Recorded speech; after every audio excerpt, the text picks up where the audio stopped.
भी होती है। वो मैं हूं आलिया और आप देख रहे हैं breaking barriers with Alia Shah. Welcome to my show. अपने आज के प्रोग्राम में हम बात करेंगे अफगानिस्तान की बहुत ही तेजी से बदलती हुई सूरत हाल और उसके तनाजुर में पाकिस्तान और भारत के ताल्लुकात, क्योंकि इस वक्त भारत के जो फॉरेन मिनिस्टर हैं वो मुख्तलिफ ममालिक के दौरे पे हैं। वो रशिया एक बहुत अहम शख्सियत मौजूद है और भारत से भी। पहले मैं भारत की तरफ जाती हूँ। भारत से हमारे साथ मौजूद हैं, बहुत से प्रोग्राम्स में शरीक हो चुके हैं, कर्नल दानवीर सिंह, जो कि डिफेंस एनालिस्ट भी हैं, अपना प्रोग्राम भी करते हैं टेलीविजन चैनल पर एक, और साथ में अपना व्लॉग्स भी करते हैं। Thank you so much colonel साहब for joining my show. Pakistan से हमें आज ज्वाइन कर रहे हैं ब्रिगेडियर रिटायर्ड गजनफर अली साहब, जो कि डिफेंस एनालिस्ट हैं, सीनियर डिफेंस एनालिस्ट, और मुख्तलिफ टेलीविजन प्रोग्राम्स पर अपीयर होते रहते हैं। Thank you so much brigadier साहब for joining my show. Welcome welcome. Sir, इस सवाल लेकर, क्योंकि पड़ोसी मुल्क से कर्नल दानवीर सिंह हमारे मेहमान हैं, उनकी तरफ अपना सवाल पहले मैं लेकर जाऊंगी। कर्नल साहब, लगता ऐसे है कि जैसे जैसे अफगानिस्तान की सिचुएशन बद से बदतर होती चली जा रही है, अब तो बहुत से ऐसे जो कहा जा रहा है डिस्ट्रिक्ट्स, क्या अब तो शहरों के शहर जो हैं वो तालिबान के कब्जे में आते चले जा रहे हैं। तो उसके साथ साथ हम देख रहे हैं कि पाकिस्तान और इंडिया के ताल्लुकात जो हैं वो भी बिगड़ते चले जा रहे हैं।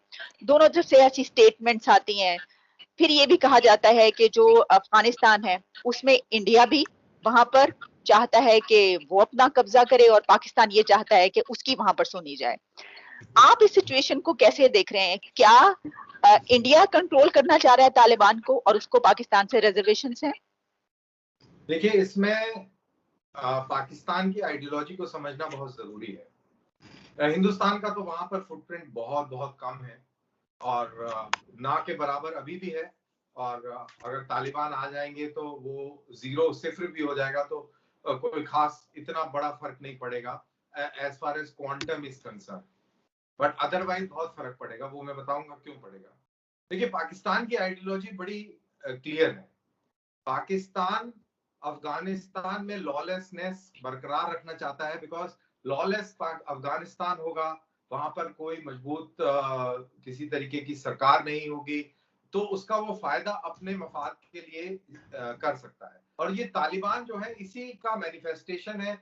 वो तालिबान के जरिए अफगानिस्तान को कंट्रोल में रखना चाहता है।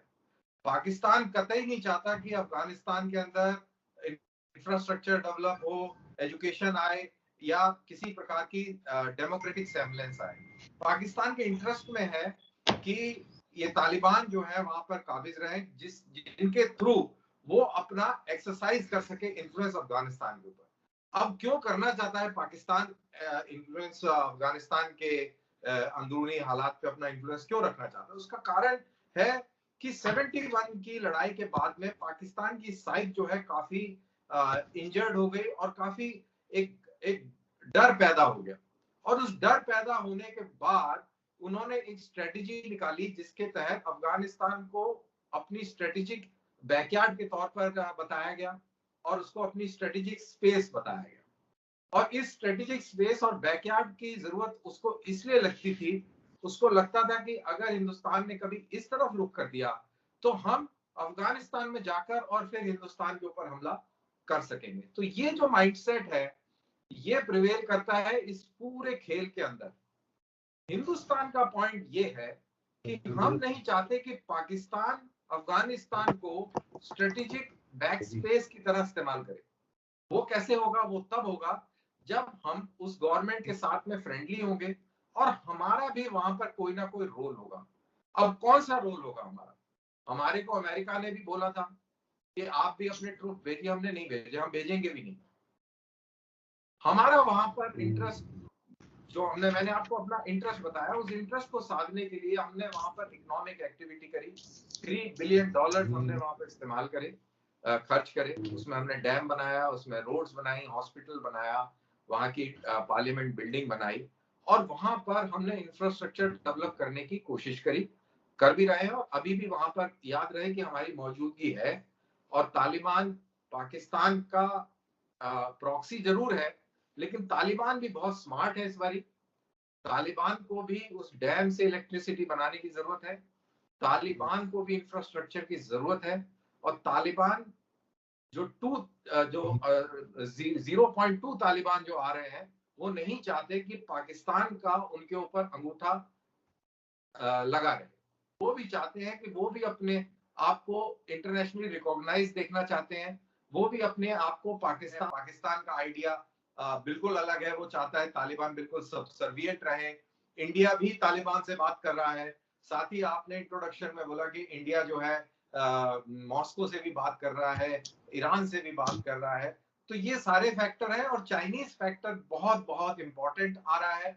इस पूरे जो कॉम्प्लेक्स जो जाल बुना जा रहा है, अगर पाकिस्तान तालिबान को प्रॉक्सी बना के खेल खेलना चाहता है, तो याद रहे कि चाइना पाकिस्तान को प्रॉक्सी बना रहा है, क्योंकि चाइना का फोकस जो है अफगानिस्तान के अंदर जो मिनरल वेल्थ है उसके ऊपर टिका हुआ है। और मिनरल वेल्थ की कीमत जो है $3 ट्रिलियन की आंकी गई है। $3 ट्रिलियन से ज्यादा भी हो सकती है, और इंडिया की इकोनॉमी $3 ट्रिलियन की है। तो इतनी बड़ी तादाद में वहां पर जखीरा जो है मिनरल्स का मौजूद है, उसको ऐसे जाया नहीं होने देगा चाइना। और चाइना पाकिस्तान की हेल्प कर रहा है, पाकिस्तान की हेल्प ले रहा है इनडायरेक्टली थ्रू तालिबान। इसीलिए तालिबान चाइना पहुंचे हुए हैं। ये एक बड़ा कॉम्प्लेक्स गेम चल रहा है। तो इस अफगानिस्तान के खित्ते में अगर बरतानवी हारे, अगर रूसी हारे, अमरीकी हारे, तो याद रहे कि पाकिस्तान भी पिछले 40 साल से उस स्ट्रेटेजिक स्पेस को पकड़ने की कोशिश कर रहा है। और अब चाइना आ रहा है, लेकिन चाइना बड़े स्मार्टली आ रहा है। और मैं चाइना की यहाँ पर तारीफ करूंगा कि वो पैसों के थैलियां लेके आ रहा है, ना कि गन के साथ आ रहा है। तो बहुत ही इंटरेस्टिंग फेज में अब अफगानिस्तान जा रहा है। जी, बहुत ही दिलचस्प तज्जिया किया आपने कर्नल साहब। इसी सवाल को, आपके तज्जिए को ब्रिगेडियर साहब की तरफ लेकर जाऊंगी। ब्रिगेडियर गजनफर अली साहब, सर इन्होंने ये जो बात की, इन्होंने कहा, एक तो 2-3 बातें मैं पॉइंट्स उठाकर आपकी तरफ ला रही हूँ। एक तो इन्होंने ये कहा कि क्योंकि पाकिस्तान को भारत से डर रहता है, तो वो ये जाहिर है कि अफगानिस्तान का जो है एक टूल के तौर पर इस्तेमाल करता है कि वहां पर जो है तालिबान उसके अंडर रहे, वहां पर अगर हम कायम हो गया तो तालिबान तो फिर इंडिपेंडेंट हो जाएंगे। फिर उन्होंने चाइना की बात की कि अब चाइना जो है वो भी पाकिस्तान को इस तरीके से यूज कर रहा है अफगानिस्तान के लिए। ये सारी आपने बात सुनी। सर आप क्या कहेंगे इस बारे में कि क्या आप समझते हैं कि पाकिस्तान जो है वो इस वक्त इस सिचुएशन में है कि भारत से डरकर वो ये उसकी ख्वाहिश है कि जो तालिबान है वो उसके अंडर रहें, कहीं किसी और के अंडर ना चले जाएं, या ऐसे इस बारे में आप क्या कहेंगे? देखिए, मैं कोई सपोजिशन पे बात तो करूंगा नहीं, ना मैं कोई सोच पे बात करूंगा, ना मैं प्रोपेगेंडा पे बात करूंगा। जिस तरह कर्नल साहब ने बात की है कि ये हर चीज को म्यूटिलेट करते हैं, जो ग्राउंड फैक्ट्स होते हैं उनको ये आदत है। भारत के अंदर जितने भी मीडिया बैठा है या भाई लोग बैठे हुए हैं, जो इन्होंने बातें की वो पुरानी सदी की बातें, और वो बातें बहुत क्लियर हो चुकी है। और जो ग्राउंड की रियलिटी है वो पढ़ के आती है, वो आपके दिमाग की सपोजिशन से आती है कि मैं ये सोच रहा हूँ तो मैं उसको इस तरह इंटरप्रेट करूँ। उसके लिए कुछ पढ़ना पड़ता है, कुछ गांव के जो ऑब्जेक्ट होते हैं उनको ऑब्जर्व करना पड़ता है, कोई ज्योग्राफिकल हालात को देखना पड़ता है, कोई इंटरनेशनल सिनेरियो को देखना पड़ता है। इन्होंने जितनी बातें की वो सारी आउटडेटेड एंड यूजलेस बातें, सब जितनी बातें इन्होंने की।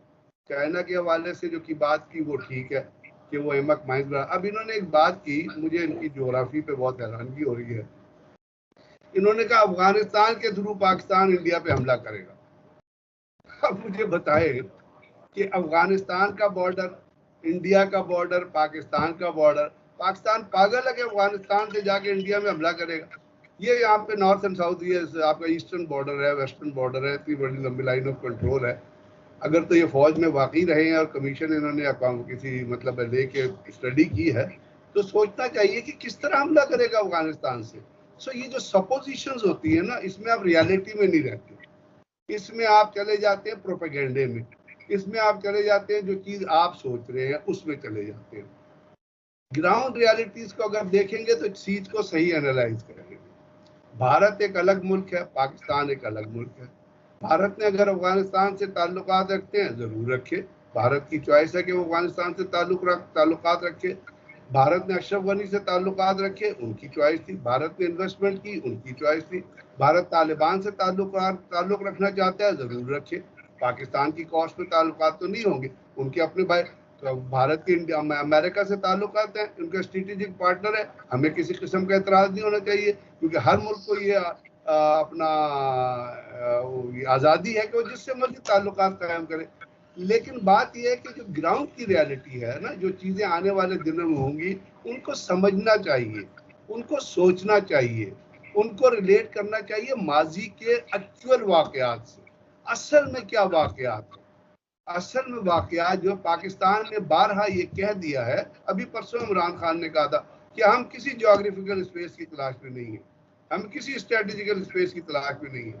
हम चाहते हैं अफगानिस्तान में जो फैसला आए या जो चीज़ हो वो अफगानों की मर्जी से हो, चाहे वो तालिबान आ जाए, चाहे वो पॉलिटिकल हुकूमत। पाकिस्तान ने तो यहाँ तक कह दिया अगर मिलिट्री कैप्चर होगा तो हम अपनी सरहदें बंद कर दें। ये होती है रियलिटी, ये होती है बोल्डनेस, शिपिशनेस नहीं होती कि पीछे से जाके किसी पे वॉर करो। ये चीजें फॉरेन पॉलिसी में नहीं होती।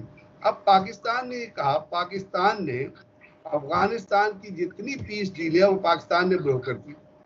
आपको पता है पाकिस्तान ने पहले मरी में मुज़ाकरात हुए, फिर उरमची में मुज़ाकरात हुए। इन दोनों मुज़ाकरात के दरमियान अमेरिका ने मुज़ाकरात को सैबोटाज किया। यानी पहले वो मुल्ला अब्दुल्ला की खबर, वो मुल्ला उमर की खबर लीक हो गई, फिर मुल्ला मंसूर अख्तर को ईरान में टारगेट किया। पाकिस्तान ने तो नहीं किया ना, अमेरिका ने किया। उसके बाद वो चीज़ें वहीं पर रुक गई, उसके बाद वो चीज़ें आगे नहीं चली। फिर ट्रंप आया, फिर ज़ल्मे खलीलज़ादे आए, फिर वो पाकिस्तान आए। वो इंडिया तो नहीं गए थे ना भारत अफगानिस्तान से मुज़ाकरात करवाने के लिए। He never went to India कि जी आप हमारे मुज़ाकरात कराएं। He came to Pakistan and he asked Pakistan कि आप पीस ब्रोकर करें। पाकिस्तान उस तमाम पीस के हालात में शामिल रहा। जो पीस का डॉक्यूमेंट आप पढ़ेंगे जो कतर में हुआ, और कतर में पाकिस्तान ने फैसिलिटेट किया, उसके अंदर एक चीज़ लिखी हुई है, एक क्लॉज लिखी हुई है। उसके अंदर क्लॉज ये है कि तालिबान अपनी सरजमीन जब पार में अगर आते हैं तो किसी और दहशतगर्द ग्रुप को इस्तेमाल करने की इजाज़त नहीं देंगे। अब यहाँ पे इंडिया को पिंच करता है, क्योंकि इंडिया ने जितनी दहशतगर्द तंजीमें हैं अफगानिस्तान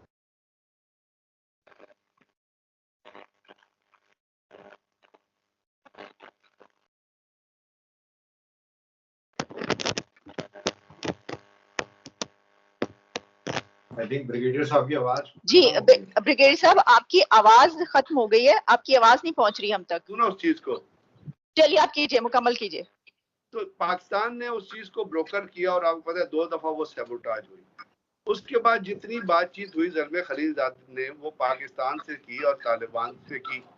अब उसके अंदर जो चीजें हो रही हैं जिस तरह, वो आप देख रहे हैं कि एक ऐसी चीज हो चुकी है जिसमें हम पहुंच चुके हैं उस चीज के एंड पे जो पाकिस्तान ने शुरू की थी। अब वहां पे अमेरिकन फोर्सेस निकल गई। अमेरिकन फोर्सेस ने बगराम एयरबेस साफ किया, जब तो खाली किया, उन्होंने तालिबान को या किसी को बताया नहीं कि हम बगराम एयरबेस खाली कर रहे हैं।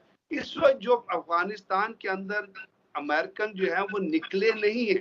अमेरिकन के जेम्स स्कॉट मिलर जो हैं या जो उनकी टेक्निकल होल्ड है वो सितंबर तक अमेरिकन का ही टेक्निकल होल्ड रहेगा। और आपको पता है कि तालिबान जिस तरीके से एडवांस कर रहे हैं, 420 में से वो 100 डिस्ट्रिक्ट पे कब्जा कर चुके हैं और वो उन्होंने आहिस्ता आहिस्ता आगे आना है।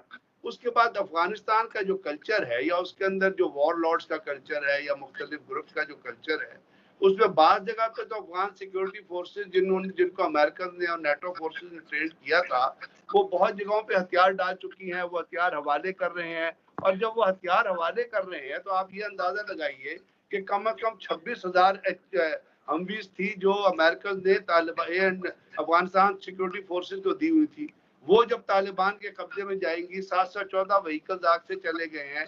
कोई D-31 ऐसी अटली हॉविट्जर्स गई हैं जो एक अटली बटालियन के बराबर, तो उनकी पावर और बढ़ेगी। तो अब वहां पे जो फैसले करने हैं, चाहे वो पाकिस्तान की इंसिस्टेंस पे उन्होंने फैसले नहीं कर रहे, अब उन्होंने फैसले करने खुद कि वो रशिया के, अब आपको पता है कि ईरान के साथ उनकी मीटिंग हुई, ईरान ने कहा we are standing with you और हम आपको सपोर्ट करते हैं। रशिया के अंदर एक मीटिंग हो रही है और रशियन जो है, क्योंकि सेंट्रल एशियन रिपब्लिक्स वहां से जाके लगती हैं, तो रशियन उनके साथ मिल रहे हैं। चाइनीज ने क्योंकि एमक माइंस में बहुत ज्यादा इन्वेस्ट किया हुआ है और वहां पे उसको कहते हैं ब्लैक गोल्ड कहते हैं, जहाँ पे उन्होंने इन्वेस्ट किया है, तो वो चाइनीज इंटरेस्टेड हैं, दे आर आस्किंग कि जी हम आपकी तालिबान को वो ऑफर कर रहे हैं कि हम आपके साथ बातचीत करते हैं और हम आपकी स्टेप जो है वो चीजें जो है वो ठीक करवाते हैं। तो इस वक्त जो मसला बना हुआ है वो मसला सिर्फ पाकिस्तान से रिलेट नहीं करता, वो अमेरिकन से रिलेट करता है, वो तालिबान से रिलेट करता है, वो पूरी की पूरी एक जो सिनेरियो बन रही है जिसमें रशिया भी इंक्लूडेड है उनसे रिलेट करता है। और इसके जो खद्दोखाल है वो आने वाले दिनों में आहिस्ता आहिस्ता, पाकिस्तान तो कैटेगोरिकली कह चुका है कि we need no geo strategic space, हमें कोई क्वेश्चन चाहिए ही नहीं है। और इसकी सबसे बड़ी मिसाल ये है जो जानवर कर्नल साहब ने देखी नहीं है, इनको पता नहीं है, वो ये है कि पाकिस्तान ने 900 जितना अफगान बॉर्डर था 90% पे बार्ड वायर लगा दी है। और वो वायर कोई ऐसी आम वायर नहीं है, वो 12-12 फुट ऊंची उन्होंने पूरी ऑब्स्ट्रक्शन कर दी है। अब पाकिस्तान के अंदर अगर कोई आ सकते हैं अफगान, तो वो जो कंट्रोल्ड एंट्री है, जो चमन की एंट्री है या जो खैबर की एंट्री है, बाबे खैबर से जो है, क्योंकि जहां तक बांधना अंगूर अड्डा तो बंद है और वो वाना भी बंद है, वहां पे एंट्री जो है अभी तक वो बॉर्डर वो चेक पोस्ट खुली नहीं है। इधर से आएंगे, पाकिस्तान फिर ये करता है कि इसमें बहुत बड़ा इन्फ्लक्स आएगा मुहाजिरीन का, और वो जब आएंगे तो चूंकि कंट्रोल्ड एंट्री है तो वो आके बॉर्डर के पार बैठ जाएंगे। और अभी तक अमेरिका जो इंडिया के दहशतगर्द ग्रुप है जिसको अजीत कुमार डेविल सपोर्ट करता है, जिसको नरेंद्र मोदी सपोर्ट करता है, वो अभी तक अफगानिस्तान के अंदर एनडीएस के पेट्रोनेट में मौजूद है। और पाकिस्तान ने वो तमाम का तमाम लिंक बता दिया जब जौहर टाउन का ब्लास्ट हुआ कि जी किस तरह वो इन्वॉल्व है। तो इंडिया को तकलीफ इस वक्त ये है कि तालिबान जब आएंगे तो हमारी दहशतगर्दी वहां पे खत्म हो जाएगी, इनको और कोई तकलीफ नहीं है। They Taliban are not going to cooperate with them. Let me tell you, I can give you in writing. और पाकिस्तान का कोई आइडियोलॉजिकल अटैचमेंट इस वक्त नहीं चल रही है, पाकिस्तान की इस वक्त पॉलिटिकल इश्यूज चल रहे हैं। न्यूयॉर्क टाइम्स ये लिखता है, वॉशिंगटन पोस्ट ये लिखता है। अभी एक किताब है पुरानी छपी थी, उसका हेडिंग है नो एग्जिट फ्रॉम पाकिस्तान। उसके अंदर जो ऑथर क्या लिखता है, वो आज से कुछ अर्से पहले छपी थी। वो कहता है ये अमेरिकन जो है पाकिस्तान को मैनेजडली डिस्टेबलाइज रखना चाहते हैं। अब उस डिस्टेबलाइजेशन का तरीका क्या है? उस डिस्टेबलाइजेशन का तरीका क्या है? इंडिया को इस्तेमाल करो। इंडिया तो अवेलेबल है ना दहशतगर्दी के लिए, उसको आप पैसे दे, वो दहशतगर्दी करता है। कश्मीर में तबाही और बर्बादी करके रख दी, इनको शर्म नहीं आती है जिस तरह ये औरतों की आबरूरेजी कर रहे हैं, जिस तरह कश्मीरियों को मार रहे हैं। मतलब है, मुझे नहीं पता कि इंडिया के अंदर आम आदमी का जमीर भी कहाँ चला गया है। भाई कम से कम बोलो सर। ये सब जी ब्रिगेडियर साहब, ये जो सवालात हैं जी, ये सवालात जो हैं जी खा जाएगा। हमने तो इनको बता दिया हम क्या कर सकते हैं। इन्होंने कव्वे मारे, हमने जाके उड़ा दिए इनके दो तैयारे। और अभी एक और रिसेंटली इंटरेस्टिंग चीज बताऊं, इनका क्रिकेटर है, उसने ट्वीट किया था कि हमारे पास रफेल आ गए। तो उसके ऊपर एक ऑस्ट्रेलियन ऑथर है, उसने ट्वीट वापस किया कि इन तैयारों को संभाल के रखना, अगर ये बॉर्डर पार कर गए तो इनका काम हो जाएगा। तो ये है इनका। अभी नंदन हमारे पास था ना, उसका जहाज कहाँ गिरा था? उसका जहाज पाकिस्तान में गिरा था ना। और पाकिस्तान ने कहा था नहीं आलिया, मैं एक बात, पाकिस्तान ने खुले, कोई मुल्क ऐसा नहीं है दुनिया में जो जंग करने से पहले ये कहे कि मैं जंग करने जा रहा हूँ। पाकिस्तान ने कहा we will strike you at the time of our choosing and at the place of our choosing. और पाकिस्तान ने दिन के 10 बजे स्ट्राइक किया, इंडिया ने रात के 2 बजे बमबारी की। और इनके प्राइम मिनिस्टर की अकल देखे, मैं इनकी अकल बताता हूँ क्यों ये लोग ऐसा सोचते हैं।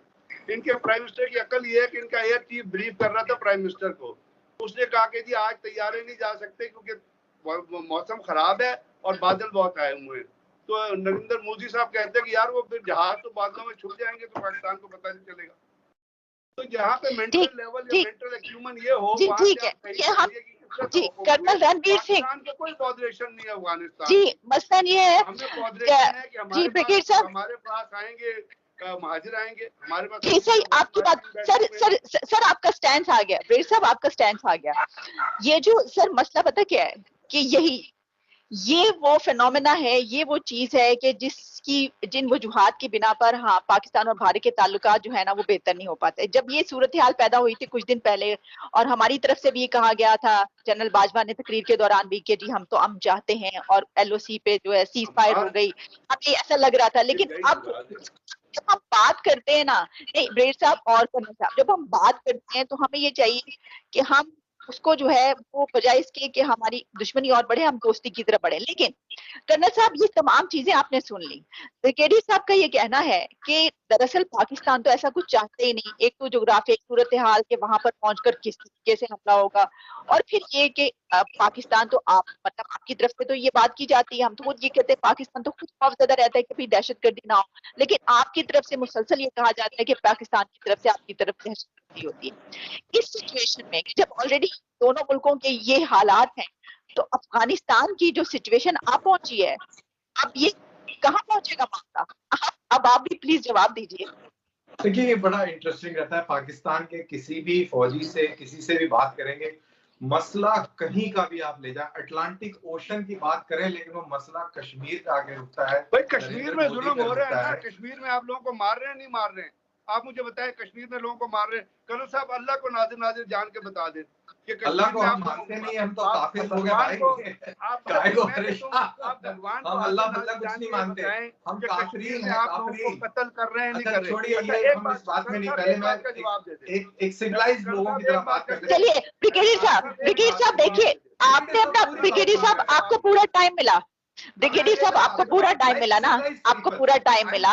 अब मैं चाहूंगी कि कर्नल दानवीर सिंह को पूरा टाइम मिले। Sir please let him speak. तमीज जरूर सिखाई गई। सिर्फ एक बात का जवाब दे दें।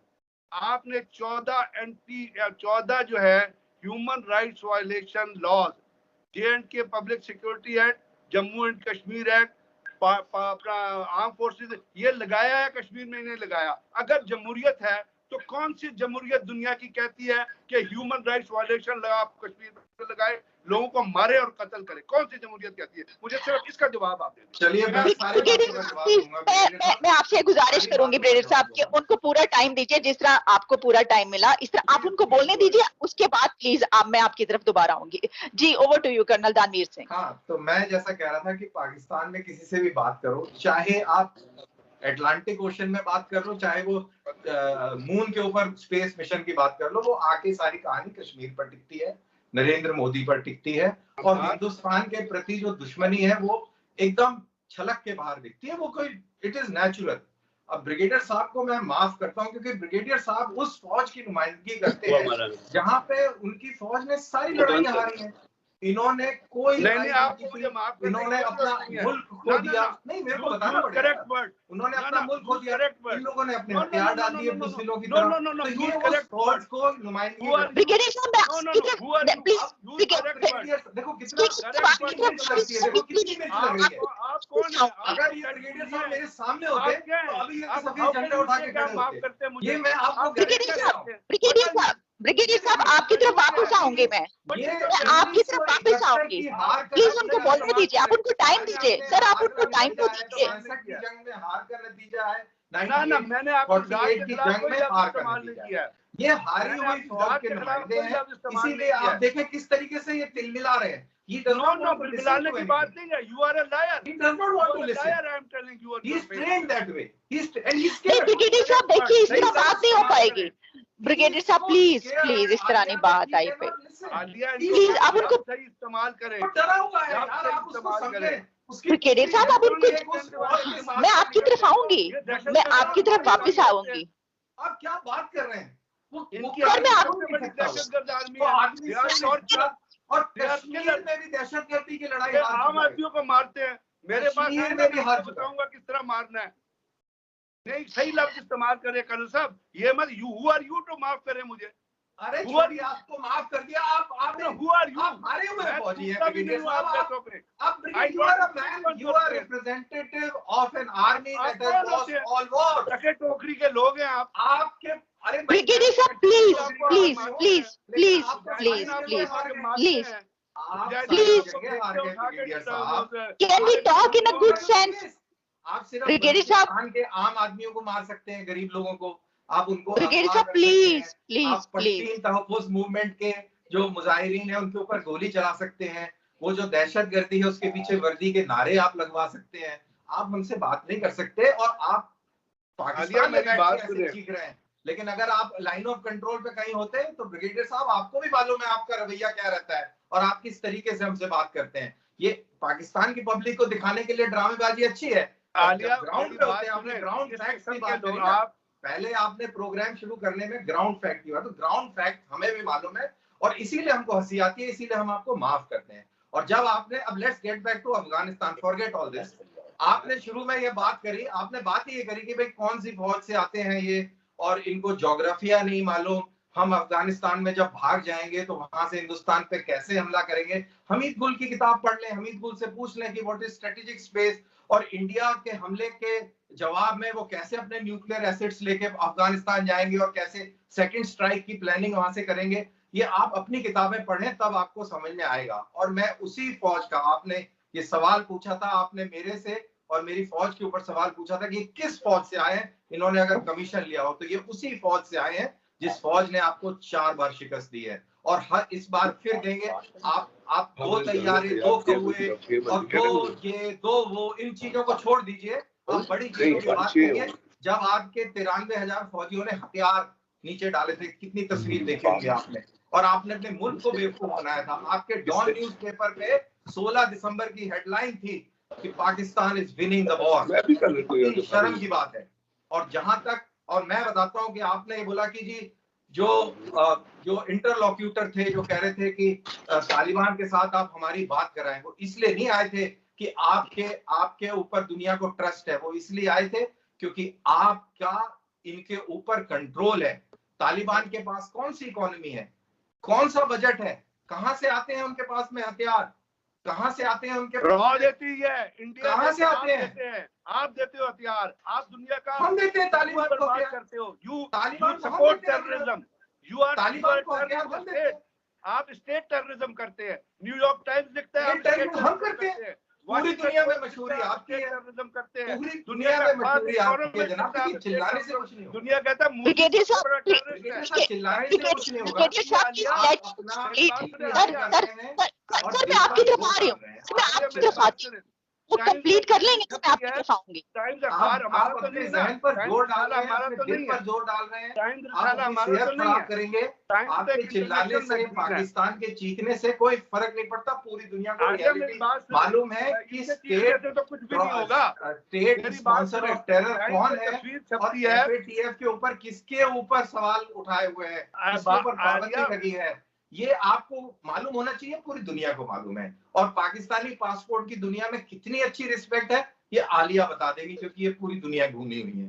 तो आप इस चक्कर में मत पड़िए, आप मेरे से ऐसे बहस मत करिए इस चीज के बारे में। मैं समझ सकता हूं कि आपको ये चीजें अच्छी नहीं लगती हैं क्योंकि मैं बोल रहा हूँ। अब अफगानिस्तान की करें, अफगानिस्तान की बात करें, क्रेडिबिलिटी कैसे पाकिस्तान की लॉस्ट है। आलिया मैं आपको ये बता रहा हूँ, दुनिया ने बोला कि पाकिस्तान है, जब दुनिया ने बोला कि पाकिस्तान एक क्वेटा शुरा नाम की एक जो इस्टेब्लिशमेंट है उसको पनाह दे रही है, उसको संरक्षण दे रही है, तो पाकिस्तान मना करता रहा। फिर मुशर्रफ साहब मान गए, कि हाँ क्वेटा में है।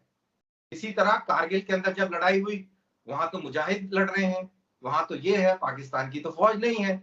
फिर जब क्लिंटन ने मार के जूते लगाए गीला पानी करके, तो ही करके बाहर निकले, तो मान गए कि पाकिस्तान की फौज है। तो पाकिस्तान की क्रेडिबिलिटी कई बार तार तार हुई है। ओसामा बिन लादेन हमारे मुल्क में नहीं है, फिर वो हमारे मुल्क में निकल आता है। तो पाकिस्तान की जो क्रेडिबिलिटी है, इसमें मैं पाकिस्तानी अवाम को बिल्कुल दोष नहीं देता हूँ। दोषी है इसमें तो वो पाकिस्तानी फौजी हैं जो कि जिन्होंने इसको पूरे सिस्टम को पकड़ रखा है और जो आइडियोलॉजी थोपे हुए हैं। आलिया, ये एक बहुत बड़ी इशू है। एक आइडियोलॉजी को पकड़कर पूरे पाकिस्तान पर नाफिज कर रखा है, उसको यरगमाल बना रखा है। और आप इनसे पूछें कि आपने क्या, आप तमके इतने लगाते हैं, आपने कौन सी लड़ाई जीती है, कहां जीती है, इसका जवाब नहीं दे पाएंगे। चलिए कन्ना साहब जी, ठीक है कन्ना साहब जी ठीक है। ब्रिगेडियर साहब की तरफ बढ़ रही हूँ मैं। ब्रिगेडियर साहब मेरा सवाल भी ले लीजिए, ब्रिगेडियर साहब मेरा सवाल भी ले लीजिए साथ। जी आपकी तरफ ही आ रही हूँ सर, मेरा सवाल भी ऐड कर लेना, मैं आपकी बात ही अब सुनूंगी। कर्नल साहब ने अपनी बात खत्म, जंग ना हो, ठीक है, उस नहज पे ना पहुंचे। और जो इस वक्त हम देख रहे हैं जोग्राफियाई सूरत हाल, उसमें भी हम दोनों मुल्क जो है वो मिलकर कुछ इस तरह की सिचुएशन हो कि आराम से रहें। तो इस पे अगर हम ही खुद इतने दोनों तरफ से एक दूसरे के ऊपर हम वही ब्लेम गेम शुरू कर देंगे तो बात कर रहा हूं, मैं अपनी सपोजिशन से बात नहीं करता ना, मैं ब्लेम गेम से बात कर रहा हूं। जो दुनिया जो कुछ कहती है या दुनिया में जो कुछ छपता है, मैं उसके हिसाब से आपसे बात कर रहा हूँ। मैं तो अगर कुछ कहूंगा तो मैं प्रोपेगेंडा करूंगा, और भारत में प्रोपेगेंडा ही इस्तेमाल किया जाता है। दुख की बात ये जो फैक्ट्स होते हैं ग्राउंड पे उनको म्यूटिलेट करते हैं। उनको उसामा बिन लादेन हमारे पास पकड़ा गया, हाँ पकड़ा गया। उसामा बिन लादेन को किसने रिक्रूट किया था, ये कभी इन्होंने सोचा किसने रिक्रूट किया? उसामा बिन लादेन को कौन लेके आया था? लैंगले में क्या हुआ था? न्यूयॉर्क में जो फारूक मस्जिद बनी थी क्या हुआ था? वहां पे किस तरह मुजाहिदीन भर्ती किए जाते थे, किस तरह पाकिस्तान में लाए जाते थे? पाकिस्तान उसका हिस्सा बना, वाकई बना। अब इन तारीखी चीजों से तो इनकार नहीं कर सकते, लेकिन इसका मतलब ये नहीं था। बाद दफा आपको ज्योग्राफिकल कंपेरिजन्स के ऊपर कुछ ऐसी फॉरेन पॉलिसी इश्यूज अडॉप्ट करने पड़ते हैं जो शायद आपके मुल्क को सूट ना करते। वो हमारे मुल्क को सूट नहीं किया। उसका नतीजा क्या निकला? नॉर्थ साउथ वजिस्तान, औरंगजेब, बाजोड़, हर जगह जाके वो जो तंजीम है जिनको अमेरिका भर्ती करेगा, और ये मैं नहीं कह रहा, ये हिलरी क्लिंटन ने कहा। हिलरी क्लिंटन ने खड़े होकर कहा कि आज पाकिस्तान के वो बॉर्डर एरिया में जो कुछ हो रहा है वो अमेरिका की रेटिक फॉरेन पॉलिसी की वजह से हो रहा है। अभी इमरान खान साहब ने ये कहा अपनी स्पीच में कि जी वो उनको भर्ती करके लाए जिस वक्त सोवियत यूनियन की जंग खत्म हो गई, अमेरिका यहाँ से चला गया, वो ऑर्गेनाइजेशन यहाँ रह गई। उन्होंने ऑर्गेनाइजेशन ने अपनी तंजीमें बना ली। उन्होंने कहा हमारी मर्जी का इस्लाम नाफिज करो। पाकिस्तान फौज ने उनके खिलाफ लड़ाई लड़ी। 43 मुल्कों की फौज ने अफगानिस्तान में लड़ाई लड़ी। आपको पता है ना, सबसे मोस्ट दुनिया की सबसे टेक्निकली एडवांस्ड आर्मीज थी। उनको क्या हुआ? आज जेम्स स्कॉट मिलर की प्रेस कॉन्फ्रेंस उठा के पढ़ ले, वो कहते हैं जी तालिबान जो है वो आगे बढ़ रहे, हमें शिकस्त हो गई है। आप वो भी ना पढ़े, आप सिगार की रिपोर्ट उठा के पढ़ ले। सिगार अमेरिका का थिंक टैंक था ना, वो ये कहता है कि अफगानिस्तान में अमेरिका जो है वो मार खा गया। अफगानिस्तान पेपर्स अभी लीक हुए हैं, उनको उठा के पढ़ ले। उसमें बहुत अरसे पहले लिख के गया था कि America is not going to be successful in Afghanistan. नहीं हुआ। तो ये जंग तो अमेरिका ने लड़ी, पाकिस्तान ने तो नहीं लड़ी ना। तो वहां पे खत्म हो गई। अब वहां पे उसकी सरजमीन को भारत ने इस्तेमाल किया, फ्रॉ ने इस्तेमाल किया, वहां पे उन्होंने दहशतगर्द नेटवर्क कायम किया। अब इससे आंखें तो नहीं चुराई जा सकती ना। अभी जो जॉर्ज टाउन में धमाका हुआ है उसके जिस तरह लिंकेजेस मिले हैं वो आपके सामने। अगर ये आप कहें तो इसमें बुरा मानने की कौन सी बात है? तो मैं सिर्फ बात वो करता हूँ जो किताबों में अवेलेबल है। टाइम्स मैगजीन ने एक तस्वीर छापी थी जिसमें आधी तस्वीर हिटलर की थी, आधी तस्वीर नरेंद्र मोदी की थी। अब आप मुझे बताइए पाकिस्तान ने छपाई थी? तो दुनिया कह रही है, ह्यूमन राइट्स वॉच की, एमनेस्टी इंटरनेशनल की, अभी किसान जो खड़े हुए हैं, जो भारत में जो मुजाहरा हो रहा है, और अफगानिस्तान कहाँ किसान, वो पाकिस्तान ने तो नहीं करवाया ना। वो अफगानिस्तान में जहाँ जो कुछ हो रहा है, बांग्लादेश की चोट इतनी जबरदस्त है, आपको ये सोचना है कि ये एक बहुत जाहिलाना अप्रोच है, पुरानी अप्रोच है, ये एक बहुत ही डोसाइल, मतलब ये चीज नहीं है मौजूद। पाकिस्तान कह चुका है there is no geo strategic space. अब पाकिस्तान की बात मानता पढ़ो तो सही, अगर आप पढ़ के बात नहीं करेंगे, पाकिस्तान की क्रेडिबिलिटी दुनिया में नहीं है, क्योंकि आपकी नॉलेज नहीं है, आपने चीजों को पढ़ा नहीं है। आप अगर ये कहते हैं कि हमारे को स्ट्रेटेजिक स्पेस नहीं चाहिए वहां पर, आपकी बात कोई नहीं मानने को तैयार नहीं है। कोई फौज दुनिया की ऐसी नहीं है जो पाकिस्तान से अफगानिस्तान जाएगी। देखिए आपके पास में इंटेलेक्चुअल आर्गुमेंट कोई नहीं है ब्रिगेडियर साहब, आप अगर आप बेसिक अक्ल इस्तेमाल नहीं करेंगे तो मैं तो उसको चैलेंज करूंगा ना। आप प्रोपेगेंडा और रिटोरिक में, अगर आपके मुल्क में लोग ये कह रहे हैं, अगर आपके मुल्क में, देखिए आलिया, चीजें इस तरह नहीं होती, चीजों को देखना पड़ता है। ये प्रोपेगेंडा करते हैं और ये प्रोपेगेंडा करते हैं, इनकी आदत है। यानी मैं आपको एक चीज बताता हूँ, अभी बताता हूँ, एक सेकंड। आपके यहाँ पर जर्नलिस्ट सेफ नहीं है, ठहरिएगा, जर्नलिज्म है नहीं, बालाकोट का प्रोपेगेंडा जो आप करते हैं, आप चाहते हैं वही छपे, वही टेलीविजन पे आए, सच्ची बात तो प्रोपेगेंडा तो आप करते हैं भाई, ना बोले, आपके खुद की आवाम सबसे त्रस्त है, अब मेरी सच्ची बात सुने आलिया, दुखी है कि नहीं है? झूठ किस तरह बोलते हैं? आपका जो प्रोपेगेंडा है, आपके मीडिया से ट्रेस करके बताता हूँ, किसी जर्नलिस्ट को हमला कर लेते हैं, बालाकोट पे हमला किया, उसकी पिटाई कर लेते हैं, उसको मार देते हैं, इनका जहाज गिराया, और आप ये बताएं जो 10,000 बलूची जो आपने अगवा करे हुए हैं, F-16 गिराया। अब जब F-16 गिराने को क्लेम किया, रिपब्लिक छोड़ दीजिए, F-16 छोड़ दीजिए, 93,000 एंकर बैठा हुआ था,